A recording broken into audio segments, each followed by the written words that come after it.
What's going on, y'all? This is Rob with CinemaBullyZ. Today I'm going to talk about something I've been seeing quite often on a lot of these bully pages I'm on and just Facebook in general.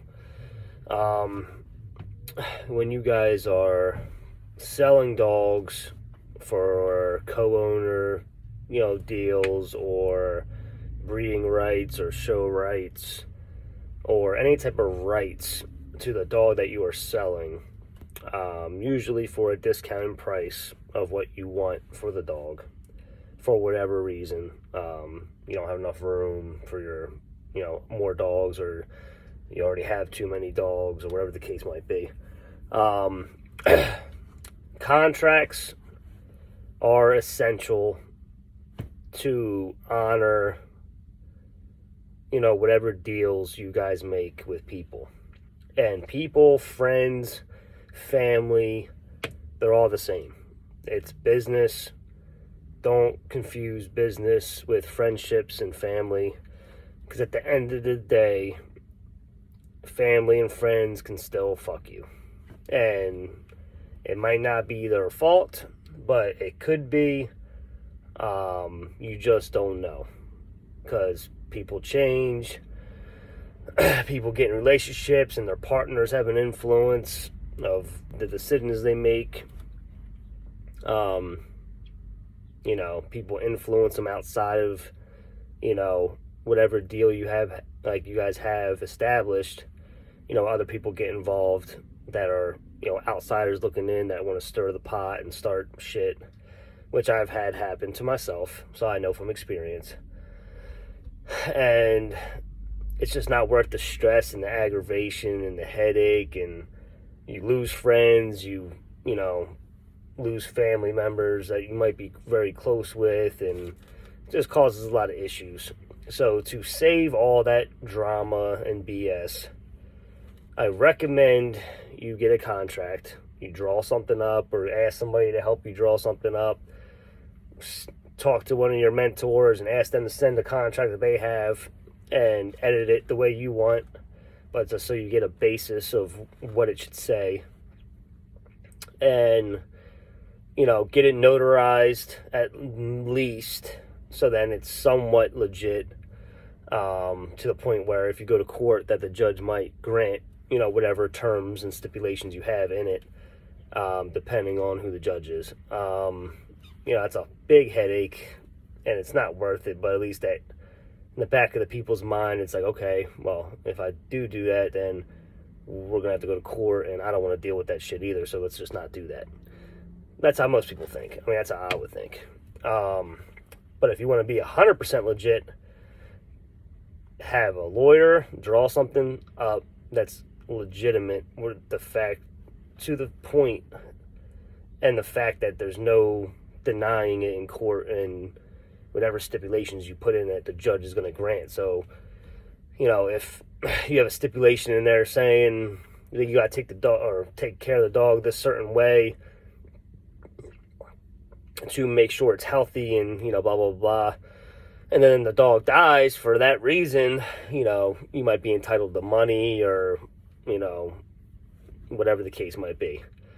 But my thing is, like, people sometimes will fix the dogs out of, jealousy, or you might piss them off, and they would just be like, I'm not breeding this dog, I'm going to go fix it. Okay, well, you fix it, and in the contract it says, if you fix this dog prior to our deal that's established, that you will be fined the full cost of the dog that I wanted originally. So if you sell a dog for $2,000, for, co-running or ownership or co-rights, whatever the case is, and the person fixed the dog, and you wanted, say, $8,000 or $10,000 for the dog, because most of the time you co-own females. People co-own males too, but that's, that's a lot easier to deal with. But females seem to have, the biggest issue when it comes to co-owning dogs is the females rather than the males, because of the litters and the amount of money that it can generate. Money is the root of all evil, causes problems. So, and then you say in the contract, well, I sold the dog for $2,000, I wanted 10, so you owe me $8,000 now. And if you have that legitimately drawn up through a lawyer, you should be able to go to court, no issues. Judge is going to grant, that person's going to owe you $8,000. And it's going to be, 100% legitimate. So there's no beating around it. There's nothing they can do about it. But you have to treat your friends and your family just like people you don't know. It's sad, but it's true because, I said, people change, and it's just not worth the aggravation, the stress, the headaches, and then, things could go real south, and then you're ending up getting charged for, assault or, whatever the case, whatever might happen. And then you're just, you lose the dog, and then they can do whatever they want with it. And the whole point, another point is keep the papers of the dog. Don't ever give papers to somebody that you co-own a dog with or you have any types of rights with that you agree to in the contract.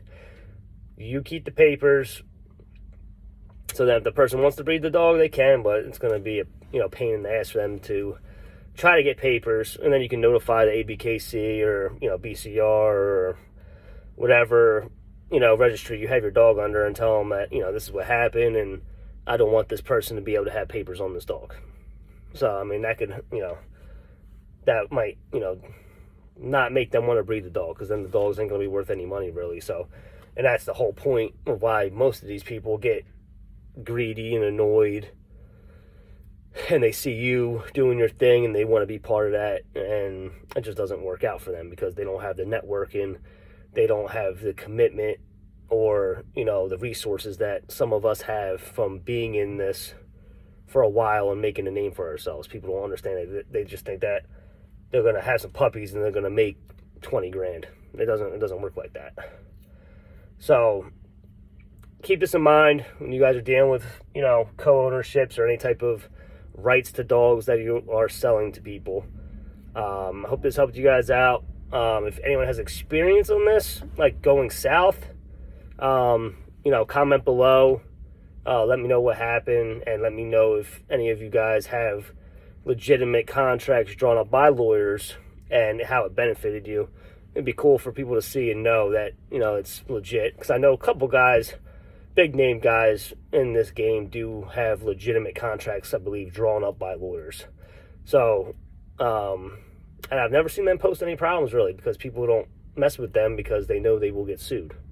So, I think that's the way to go. I'm going to have one drawn up by a lawyer. I'm still not as big in this community as, I want to be yet. So I don't think it's really necessary for me to have a legitimate drawn up contract by a lawyer, but I have pretty good drawn up contracts and I get them notarized. And that's what I do, just to have somewhat of a legitimate, contract where if I go to court, that the judge might grant whatever stipulations I have in the contract, because I'm trying to do right in the business aspect of it. And then, it'd be a good idea to get an LLC if you end up being, one of these top producers, just to, cover all your, tracks when the judge asks you if you're a legitimate business. And, it just makes you, I think it would make you look better in court, to be honest. So, because it doesn't look like you're trying to just not pay taxes and not, beat the system selling dogs and, whatever.